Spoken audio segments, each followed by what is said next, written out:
Oak wanted nothing more than to humiliate his former wife by inviting her to his grand wedding.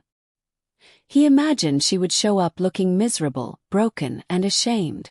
But when Lami stepped out of a sleek black Rolls-Royce, holding the hands of 3 identical little boys, the entire crowd went silent.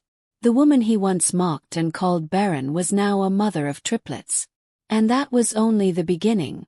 Long ago, in the bustling city of Umuru, lived a man named Oak. He was a wealthy entrepreneur in his early 30s, admired and envied by many. Oak was known for his obsession with money, flashy cars, and the power that came with them.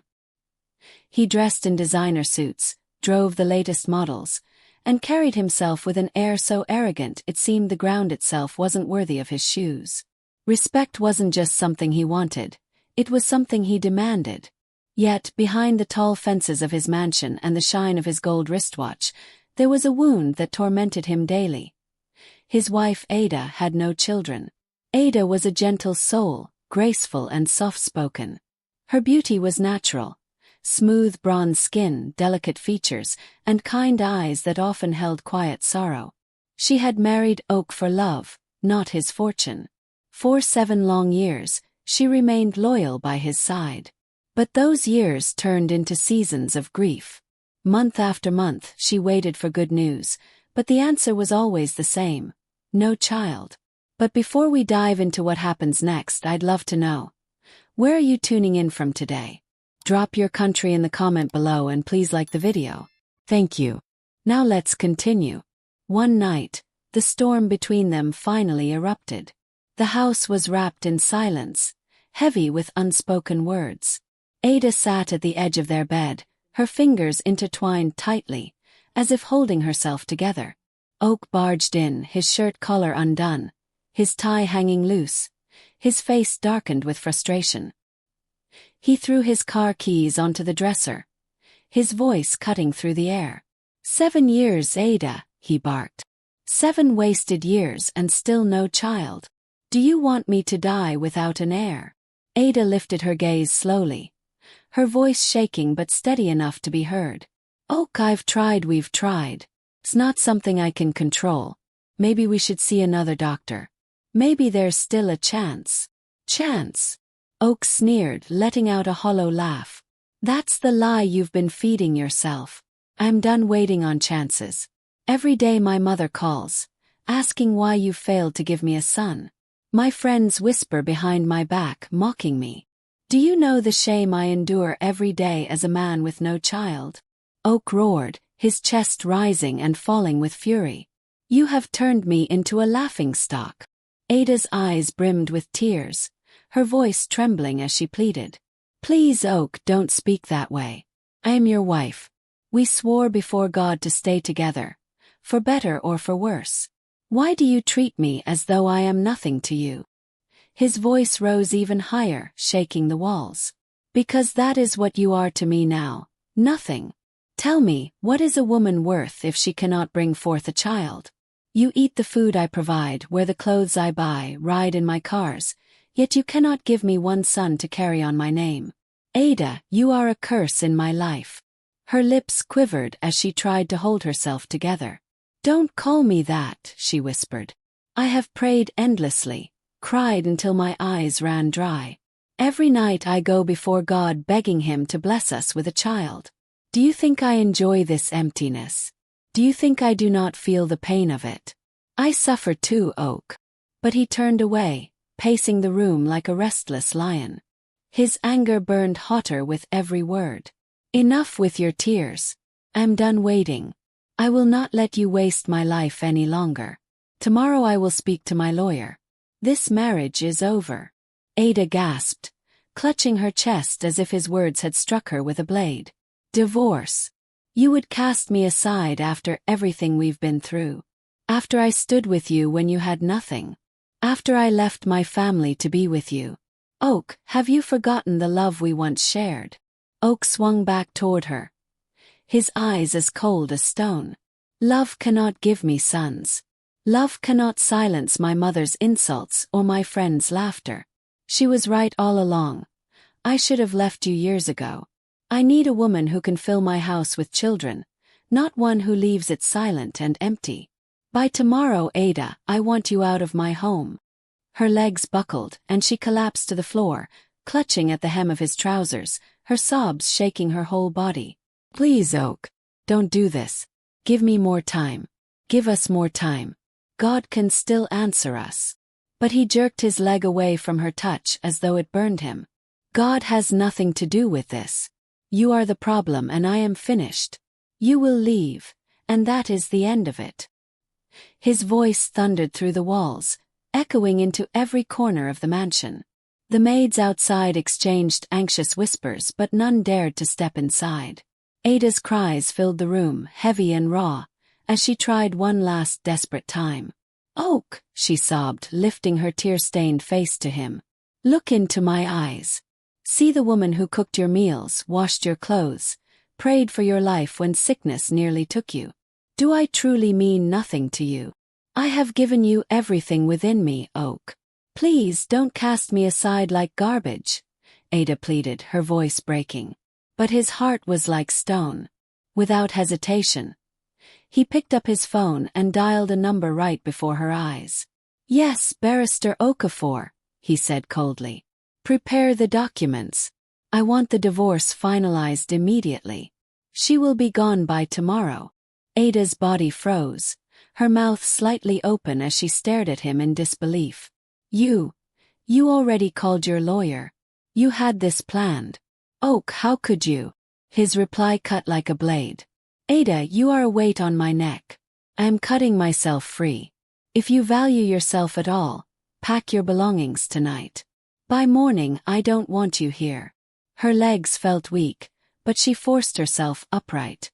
Her heart shattered into pieces as she dragged herself to the wardrobe. Slowly, with trembling hands, she began folding her clothes into a small traveling bag. Every fabric she touched carried memories: birthdays, Sunday services, quiet evenings together. But now those moments felt like cruel illusions. She struggled to zip the bag, her tears spilling freely. Oak stood there with folded arms, his face blank and unfeeling. Not once did he soften, not once did he try to stop her. Finally, Ada lifted the bag. She turned to him, her eyes swollen and voice breaking. "Oak, one day you will regret this. One day, you will see clearly what you've done." But Oak said nothing. He shifted his gaze away, as if she no longer existed. Dragging her slippers across the marble floor, Ada walked out of the bedroom. The mansion that once felt like love now echoed like a prison. The maids lowered their heads as she passed, afraid to meet her gaze. She pushed the large front door open, and the cool night breeze rushed against her face. Standing at the entrance, she looked back at the house she had called home for 7 years. In a broken whisper she said to herself, "I may walk away with nothing, but I refuse to remain shattered. The God I serve will fight for me." With that vow sealed in her heart, Ada stepped into the night. Her bag clutched close, her tears flowing, but her spirit whispering that this was not the end of her story. She had no idea where she was heading. She only kept walking. The street lamps glowed faintly, but the road felt unbearably dark. Her knees wobbled, her vision blurred. Still, Aka's harsh words echoed in her mind. Asterisk, you are a burden. I am freeing myself. Asterisk. She walked past shuttered shops, stray dogs curled asleep, women closing their evening stalls. Nobody gave her a second glance. Nobody knew that the woman passing them had just lost her husband, her home, and her peace. At last, one name came to her mind, Amara. Her old friend from university, the only one she could think of. They hadn't been as close in recent years, but Amara's door had always been open. With shaking hands, Ada knocked softly. It was already close to 10 p.m. The door opened, and Amara appeared in a wrapper, her eyes widening in shock. "Ada, what happened to you? Why are you crying? Did someone die?" Ada couldn't answer.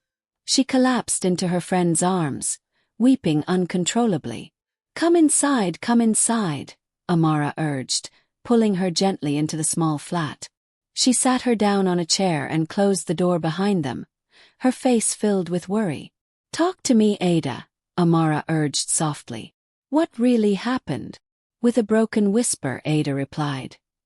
"He sent me away." "Oak." Amara's eyes widened. "Oak." Ada nodded slowly, wiping her wet face with the back of her hand. "He called me a curse. He said I am the reason we never had children." Amara hissed and sat down beside her friend. "That man has no fear of God. After all the years you stood by him, he didn't even think to check himself. Ada, you have carried too much pain." Ada laid her head on Amara's shoulder. Her voice was faint. "I don't even know where to begin. I left with nothing but this bag. All my belongings are still in that house." Amara placed a gentle hand on her arm. "Don't worry. Tonight you will rest here. Stay for as long as you need to. My home may be small, but it is yours too." Ada let out a long, shaky breath, her eyes closing for a moment. "Thank you, Amara." The room fell silent for a while. Then Amara rose to her feet. "Come. I'll put water on the stove. You'll take a hot bath, eat something warm, and tomorrow we'll think about what comes next." Ada sat quietly, staring at the floor as her friend walked away. Her chest felt like it had split open. That night no sleep came to her eyes.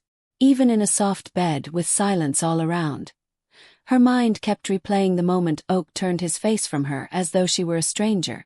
By dawn, her pillow was damp with tears. Days slipped by. Ada remained in Amara's home, trying to swallow her sorrow. But food had no taste, and words hardly left her mouth. She often sat by the window, staring out as though waiting for something that never came. Amara did her best to lift her spirit. One morning she said, "Ada, come with me to the market. Let's walk, get some air." But Ada shook her head. "I can't. What if people see me? What if they ask about Oak? What will I say?" "You'll tell them the truth," Amara replied firmly. "That a foolish man threw away a diamond because he preferred a stone." A faint smile tugged at Ada's lips, but it vanished quickly. Later that week, Amara raised something serious. "Ada, have you ever done a proper medical check?" Ada frowned slightly. "What kind of check?" "A fertility test," Amara explained. "Have you ever confirmed for yourself that the problem wasn't from you?" Ada shook her head, looking down. "Oak said it was me. He never agreed to see a doctor himself. He always insisted he was fine." "So you simply believed him?" Amara asked, her tone sharp with disbelief. "I had no choice," Ada answered weakly. "He wouldn't listen. And his mother. She insulted me constantly. They all pointed fingers at me." Amara stood abruptly. "No, this cannot continue. Tomorrow we're going to the hospital. You need real answers, not the lies of a proud man." Ada didn't protest. She was exhausted from wondering. Maybe it was time to face the truth. The following day, they went to Gracefield Medical Center, a quiet private clinic where Amara had a connection. Dr. Uche, a calm man in his early 40s, welcomed them into his office with a warm smile. "How may I help you, Madam Ada?" he asked kindly. Ada hesitated, staring at her lap. Amara spoke up for her. "Doctor, she was married for 7 years. No child. Her husband cast her aside, claiming she was barren. But she has never done any medical tests. We want a complete examination." Dr. Uche nodded thoughtfully. "You did well to come here. We'll run some examinations, then we'll talk."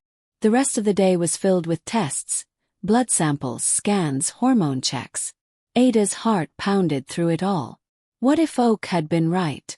What if she truly was the problem? 2 days later the results were ready. Ada sat nervously across from the doctor, her palms damp with sweat. Dr. Uche adjusted his glasses, glanced at the papers, then looked up with a gentle smile. "Madam Ada, everything is perfectly fine. Your reproductive system is healthy, your ovulation is regular, and your hormone levels are balanced. There is absolutely nothing wrong with you." Ada blinked rapidly. Nothing. Nothing at all, the doctor repeated firmly. If there was no conception for 7 years, my advice is that your former husband should have been examined as well. From what I see here, you are completely fine. Ada covered her mouth as tears rolled down her cheeks. I don't even know what to say. Amara sprang from her chair, her voice ringing with triumph. I knew it. I knew it. That man deceived you, Ada. He put all the blame on you just to hide his own shame. Ada's world spun. So, all this time it wasn't me. The doctor leaned forward kindly. You were never the issue. And when you meet the right partner, I believe you will have your own children.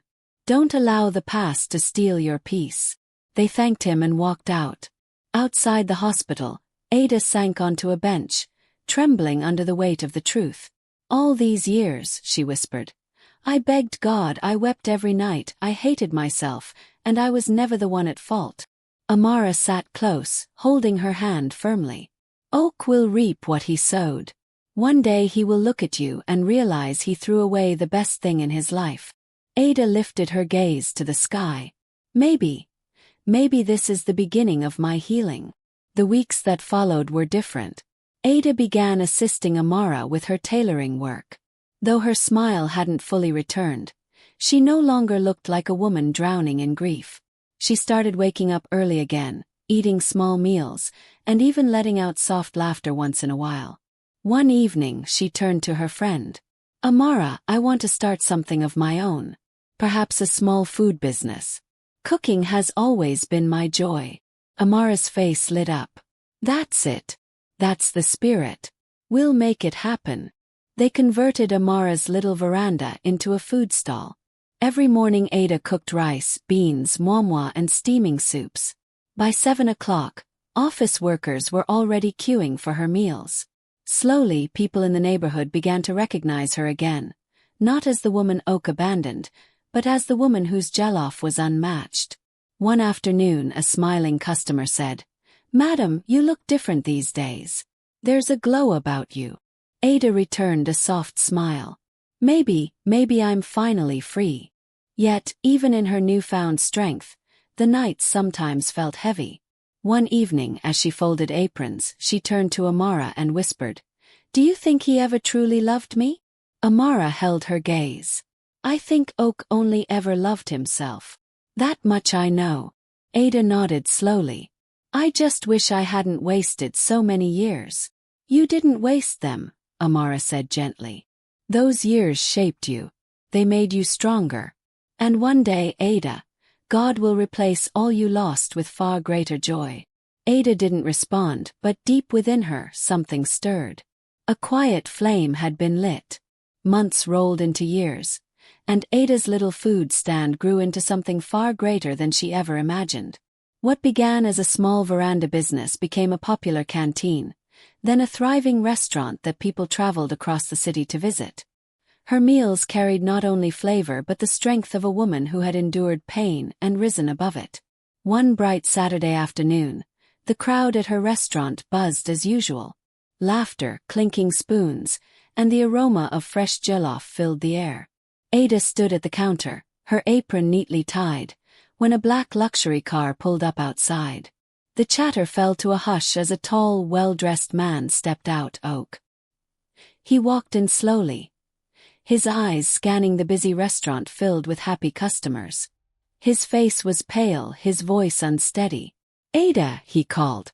She turned, her gaze calm and steady. For a moment, silence hung between them, the man who once called her barren, and the woman who had bloomed without him. Oak cleared his throat, forcing a smile. You look different. You've done well for yourself.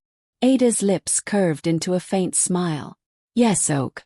God has been kind to me. He shifted uneasily, his pride fighting against regret. I was wrong, Ada. About everything. If I could turn back time. But she raised her hand gently, stopping him. You don't need to explain. The past is no longer my prison. You see, what you thought was my ending was only the beginning.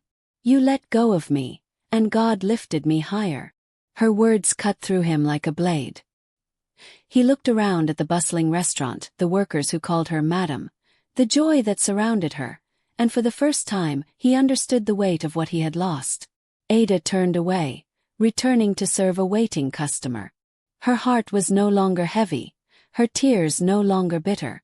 She had rebuilt her life from the ashes, and now she stood taller than ever before. That night, as she closed her restaurant and counted the day's earnings, she whispered a prayer of gratitude. "Thank you, Lord. I asked for one child, and you gave me 1,000 blessings instead." And with a smile glowing on her face, Ada finally knew, this was not just survival. This was victory. What do you think about Ada's journey?